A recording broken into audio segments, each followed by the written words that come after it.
दोस्तों मेरे चैनल में आपका फिर से बहुत बहुत स्वागत है। आज मैं फिर हमेशा की तरह फिर से कुछ यूज़फुल टिप्स एंड ट्रिक्स लेकर आ गई हूँ, जो कि आपके समय और पैसे की तो बचत करती हैं, साथ साथ आपके काम को भी आसान बनाने में हेल्पफुल होती हैं। चलिए फ्रेंड, मेरी पहली टिप होने वाली है इस तरीके के राइस बैग को लेके। अभी हम मार्केट से राइस खरीद के लेकर आते हैं तो इस तरीके के थैले में हमें राइस मिलता है। तो हम क्या करते हैं कि राइस इसमें से निकाल कर इसको फेंक देते हैं। आज इस बैग का बहुत ही बढ़िया रीयूज आपके साथ शेयर करने वाली हूँ। उसके लिए आपने क्या करना है, पहले आपने इसको ऊपर से अच्छी तरीके से कट कर देना है। ये जो ऊपर वाला हिस्सा है इसको हम कट कर लेंगे और इसके बाद आपने क्या करना है, जितनी लंबाई आपको चाहिए उतनी रख लीजिए और बाकी हिस्से को हमने क्या करेंगे, इसको अंदर की तरफ फोल्ड कर देंगे।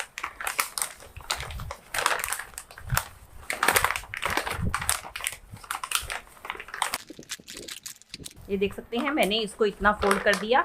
आप चाहे जितना मर्जी इसकी लंबाई फोल्ड करके सेट कर सकते हैं। उसके बाद हमें क्या करना है, इसका ये जो नीचे वाला हिस्सा है इसको हमें इस तरीके से सीधा कर लेना है और सीधा करने के बाद इसको हमें नीचे की तरफ को मोड़ देना है। और मोड़ने के बाद अब हम क्या करेंगे, ये खुले ना, इसके लिए हम इस्तेमाल करेंगे सेलो टेप का। और अब हम इस तरीके से इसके ऊपर सेलो टेप लगा देंगे। सेम इसी तरीके से हम इसके दूसरे साइड को भी खोलेंगे और इसको भी सीधा करेंगे और इसको भी इस तरीके से सेलो टेप से सिक्योर कर लेंगे। अब आप देख सकते हैं दोस्तों, मैंने दोनों साइड से इसको कर लिया है। अब ये हमारा एक छोटू सा ऑर्गेनाइज़र बनकर तैयार हो गया है। इसका इस्तेमाल आप कई तरीके से कर सकते हैं। कुछ भी सामान स्टोर करने के लिए आप इसको यूज़ कर सकते हैं। डस्टबिन बनाने के लिए यूज़ करना चाहते हैं तो उसके लिए यूज़ कर सकते हैं। तो मैं इसका यूज़ कैसे करने वाली हूँ दोस्तों, गर्मियों में जब हम अपने प्याज को ढंग से, आलू प्याज को ढंग से स्टोर नहीं करके रखते हैं तो आपने देखा है इस तरीके से हमारे प्याज जो है गलने शुरू हो जाते हैं और ख़राब हो जाते हैं। तो आप क्या कर सकते हैं, आपने सारे आलू प्याज को आप इसके अंदर डालकर स्टोर करके रख सकते हैं। ये देखिए मैंने इसके अंदर प्याज डाल दी हैं। इस तरीके से आप इसके अंदर आलू भी डालकर को स्टोर करके रख सकते हैं। क्योंकि इसके अंदर स्टोर करने से क्या फ़ायदा होता है कि इसके अंदर लगा होता है एक फॉयल पेपर। फॉयल पेपर के कारण जो है आपके प्याज इसके अंदर बिल्कुल भी ख़राब नहीं होते, क्योंकि फॉयल पेपर में कुछ ऐसी प्रॉपर्टीज़ होती हैं जो कि हमारे इसके अंदर पड़ा हुआ सामान बिल्कुल भी ख़राब नहीं होता। और इस बात का ध्यान रखना है कि आपने इसको खुले और हवादार स्थान पर रखना है। ऐसी जगह नहीं रखना है जहाँ पे मॉइस्चर हो जिसके कारण ये ख़राब हो जाए। और साथ ही साथ एक काम आप और कर सकते हैं, आप ले सकते हैं कोई भी घर पे रखा हुआ इस तरीके से वेस्ट कागज़ जिसका कि आप इस्तेमाल नहीं करते। और उसके बाद आपने क्या करना है, इसको फाड़ के आप छोटे छोटे टुकड़े बनाकर अपने इसके अंदर प्याज के अंदर डाल दें। इस तरीके से आप प्याज को स्टोर करके रखेंगे तो आपके प्याज बिल्कुल भी ख़राब नहीं होंगे। सालों साल आपके प्याज इस तरीके से ही फ्रेश बने रहेंगे। और दूसरा क्या फ़ायदा होगा कि हमारे जो इस तरीके की बेकार की जो थैलियाँ हैं जिसको कि हम फेंक देते हैं उसका भी बहुत बढ़िया रीयूज़ हो जाता है। चलिए फ्रेंड, मेरी अगली टिप होने वाली है इस तरीके की शरबत स्क्वैश की बोतल को लेके। जब हम इसका इस्तेमाल करते हैं तो हम क्या करते हैं, इसको बंद करके रख देते हैं। लेकिन कई बार क्या होता है, इसका ढक्कन खुला रह जाता है या बच्चे गलती से ही इसको खुला छोड़ देते हैं। तो क्या होता है, सारी की सारी चींटियाँ जो है हमारे शरबत के अंदर चली जाती है और हमारे शरबत को ख़राब कर देती हैं, जिससे कि हमारे पैसों का तो नुकसान होता ही होता है और साथ में तो इसमें चींटियाँ ना लगे तो उसके लिए एक बहुत ही बढ़िया ट्रिक शेयर करने वाली हूँ। आपने क्या करना है, आपने लेना है सरसों का तेल। और सरसों का तेल लेने के बाद आपने इसकी जो ऊपर चूड़ी वाली जगह होती है ढक्कन के नीचे, उसके ऊपर आपने सरसों के तेल को लगा देना है। और इसके बाद इसको ढक्कन बंद करके आप अपने किचन में कहीं भी इसको स्टोर करके रख सकती हैं। आपको फ्रिज में इसको स्टोर करने की ज़रूरत नहीं पड़ेगी। आप किचन में इसको कहीं भी रखेंगी तो आपके इस स्क्वैश में कोई भी चींटी नहीं चढ़ेगी और आपका जो स्क्वैश है वो सालों साल फ्रेश बना रहेगा और आपका चींटी नहीं जाएगी, जिससे कि आपका स्क्वैश जो है बिल्कुल भी ख़राब नहीं होगा। चलिए फ्रेंड, मेरी अगली टिप होने वाली है लहसुन को लेकर। दोस्तों, लहसुन छीलना तो हम सबको बहुत सिरदर्दी का काम लगता है और ख़ासकर लहसुन जब गर्मियों में छीलना हो तो बड़ी दिक्कत आती है, क्योंकि अगर हम उसको पंखे के नीचे छीलते हैं तो इसके छिलके बहुत ज़्यादा उड़ते हैं और इसको अगर हम वैसे छीलते हैं तो गर्मी के मारे हमारी हालत ख़राब हो जाती है। तो इसको छीलने का एक बहुत ही आसान तरीका बताने वाली हूँ। तो आपने क्या करना है, पहले जो भी लहसुन छीलना है आपने उसको कलियों में इस तरीके से अलग कर लेना है। और छीलने के बाद आपने क्या करना है, इस तरीके से लेना है एक ज्वेलरी बैग। और ज्वेलरी बैग लेने के बाद आपने क्या करना है, इन सब कलियों को आपने डाल देना है इस ज्वेलरी बैग के अंदर। और इसके बाद आपने लेनी है कोई भी इस तरीके से भारी चीज़। और भारी चीज़ लेने के बाद आपने इस तरीके से इसके ऊपर कूटना है। और इसके बाद आप क्या करें, इस तरीके से आपने कलियों को इसमें से निकाल लेना है।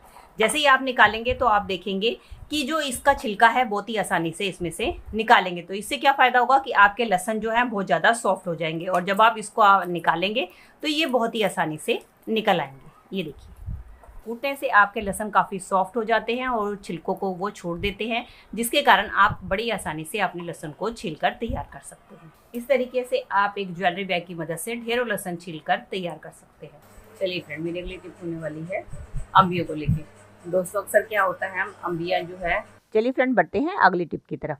दोस्तों कच्चे आम आजकल मार्केट में बहुत ज़्यादा आए हुए हैं, तो हम क्या करते हैं, अक्सर जो है कच्ची आम्बी का तो इस्तेमाल कर लेते हैं, लेकिन जो इसके छिलके होते हैं इसको उठाकर फेंक देते हैं। तो आज इन छिलकों का एक बहुत ही बढ़िया रीयूज़ आपके साथ शेयर करने वाली हूँ।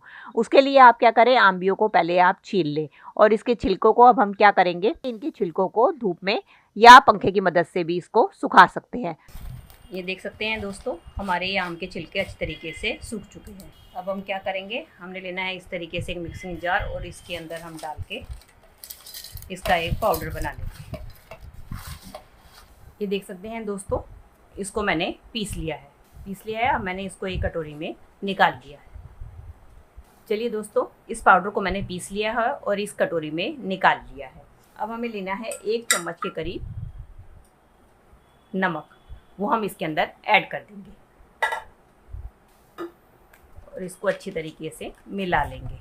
अब ये दोस्तों हमारा पीताम्बरी पाउडर बनकर तैयार हो गया है। इससे आप किसी भी टाइप के बर्तन साफ़ कर सकते हैं, चाहे स्टील के हों, चाहे आपके तांबे के हों, चाहे पीतल के हों, और आप इसको स्टोर करके भी रख सकती हैं। और जब आपको ज़रूरत हो तो आपने क्या करना है, इसमें से थोड़ा सा पाउडर निकालना है प्लेट में। जितने आपने बर्तन साफ़ करने हैं उस हिसाब से आप थोड़ा सा पाउडर निकाल लें।